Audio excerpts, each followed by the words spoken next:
ఆ వీధి పోటు లేదా వీధి శూల ఏదైతే ఉందో స్థలానికి ఏ విధంగా తగులుతుంది, ఏ కోణంలో తగులుతుంది, ఎన్ని కోణాల్లో తగులుటకు అవకాశం ఉంది అనేది కూడా మనం క్లియర్గా తెలుసుకుందాం.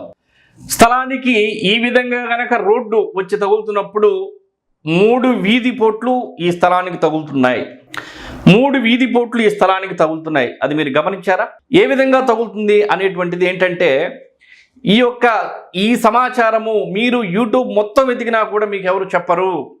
ఎందుకంటే శాస్త్ర పరిజ్ఞానము మా నాన్నగారు, మా ఊహ తెలిసిన దగ్గర నుండి మేము ఈ శాస్త్రాల్లో ఉన్నాము.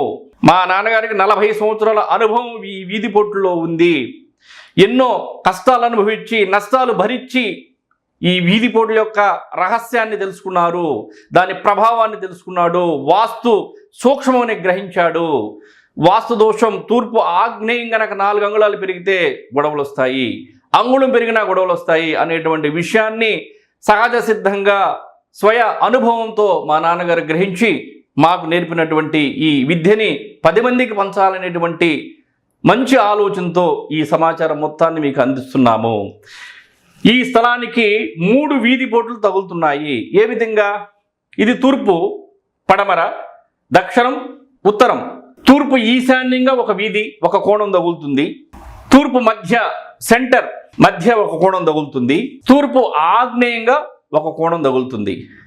1, 2, 3 కోణాలు ఈ స్థలానికి తగులుతున్నాయి. అంటే తూర్పు ఈశాన్యం మంచిది, తూర్పు మధ్య బజారు పోటు మధ్యమం, తూర్పు ఆగ్నేయం బజారు పోటు అసలు మంచిది కాదు, ఉపద్రవం. అంటే ఒక మంచి కోణము, 2 మధ్య కోణము, 3 ప్రమాదం. 3 కోణాలు తగులుట వలన ఏది ఏమైనా స్థలం మొత్తానికి సంబంధించి గనక మొత్తం ఆ స్థలాన్ని మింగేటట్లు గనక రోడ్డు వస్తే మాత్రం అది అశుభంగానే భావించాలి.